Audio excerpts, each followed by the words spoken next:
রাতে ঘুমানোর আগে সূরা ইখলাস 100 বার পড়লে কপাল খুলে যাবে।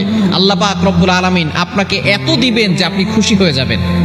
এই পরিমাণ সূরা ইখলাসের ফজিলত রয়েছে। আমরা জানি সূরা ইখলাসের ফজিলত অনেক বেশি, যদিও সূরাটি অনেক ছোট্ট, তবে এর ফজিলত অনেক বেশি, কারণ এই সূরার ভিতরে আল্লাহ পাক রব্বুল আলামিন তার পরিচয় ঢুকিয়ে দিয়েছেন। নবীজি সাল্লাল্লাহু আলাইহি ওয়াসাল্লাম যখন কালিমার দাওয়াত দেওয়া শুরু করলেন, এক আল্লাহর দাওয়াত দেওয়া শুরু করলেন, কাফেররা তখন বলা-বলি শুরু করলো, মুহাম্মদ, আমাদের দেবতা তো অনেক, কোটি কোটি দেবতা, তোমার আল্লাহ কয়জন?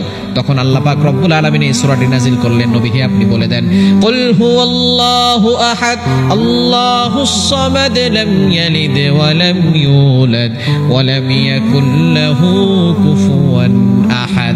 আল্লাহ পাক রব্বুল আলামিন বলেন, নবী হে আপনি বলে দেন, হুয়াল্লাহু আহাদ, আল্লাহ এক, অদ্বিতীয়। আল্লাহ পাক রব্বুল আলামিন এই সূরা ইখলাসের ভিতরে তার পরিচয় দিয়েছেন।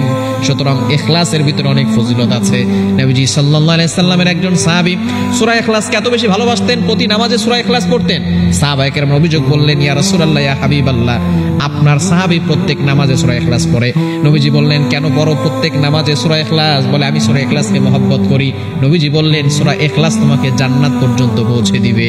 এই সূরা ইখলাসের ভালোবাসা তাকে জান্নাত পর্যন্ত পৌঁছে দিবে। সুতরাং এই সূরা ইখলাসের ফজিলত অনেক বেশি। একবার পড়লে 10 পারা কোরআন শরীফ খতম করার সওয়াব, 3 বার পড়লে 1 খতম কোরআন শরীফ পড়ার সওয়াব, 10 বার পড়লে একটা জান্নাতের মালিক। সুতরাং যে ব্যক্তি ঘুমানোর আগে এই সূরা ইখলাস 100 বার পড়বে, সে জান্নাতে 10টা বাড়ির মালিক হবে, জান্নাতে 10টা প্রাসাদের মালিক হবে। Can you imagine? আপনি কল্পনা করতে পারছেন? 10টা পড়লে যদি জান্নাতে একটা প্রাসাদ হয়, তাহলে 100 বার পড়লে 10টা জান্নাতে প্রাসাদ হবে। শুধু তাই নয়, দ্বিতীয় নাম্বার হচ্ছে তার ঘরে কোনো অভাব থাকবে না। আল্লাহ পাক রব্বুল আলামিন তার ঘরের ভিতরে রিজিকের ব্যবস্থা করে দিবেন। রিজিক নিয়ে তাকে কোনো টেনশন করতে হবে না। আল্লাহ পাক রব্বুল আলামিন অভাব দূর করে দিবেন। সূরা ইখলাসের ফজিলত এত বেশি, এক বিদুই নবীজি সাল্লাল্লাহু আলাইহি ওয়াসাল্লামের কাছে গিয়ে বললেন, ইয়া রাসূলুল্লাহ, ইয়া হাবিবাল্লাহ, দুনিয়া আমার কাছ থেকে বিমুখ হয়ে গেছে। ইয়া রাসূলুল্লাহ, কি আমল করব যাতে করে আমার কাছে কিছু সম্পদ আল্লাহ তাআলা দেন? নবী সাল্লাল্লাহু আলাইহি ওয়াসাল্লাম বললেন, তুমি ঘরে ঢোকার সময় সালাম দিবে, আর তুমি একটা দোয়া পড়বে, সেটা হচ্ছে সূরা ইখলাস। সূরা ইখলাস পড়বে ঘরের ভিতরে বেশি বেশি, আল্লাহ পাক রব্বুল আলামিন তোমার অভাব দূর করে দিবেন। এই সাহাবী কিছুদিন পরে নবীজির জন্য হাদিয়া এনেছেন আর বলেছেন, ইয়া রাসূলুল্লাহ, আমি সূরা ইখলাসের আমল করেছি, আল্লাহ পাক রব্বুল আলামিন আমাকে সম্পদের ব্যবস্থা করেছেন, ঋণ মুক্ত হয়ে গেছে, আপনার জন্য কিছু হাদিয়া নিয়ে আসছে। এজন্য সূরা ইখলাস ঘরে পড়বেন, ঘরের অভাব দূর হবে, আল্লাহ পাক রব্বুল আলামিন ধন সম্পদ দান করবেন। তৃতীয় নাম্বার, আল্লাহ বিপদ দূর করে দিবেন, বিপদ থাকবে না, বিপদ আল্লাহ পাক রব্বুল আলামিন দূর করবেন। এবং 4 নাম্বার হচ্ছে, যারা নেককার বান্দা তাদের তালিকায় আপনার নাম উঠে যাবে, নেককার বান্দাদের তালিকায় আপনার নাম উঠে যাবে। আর 5 নাম্বার হচ্ছে, আল্লাহ পাক রব্বুল আলামিন আপনাকে জান্নাতের মালিক বানায় দিবেন। সুতরাং দুনিয়াতেও শান্তি, আখিরাতেও শান্তি।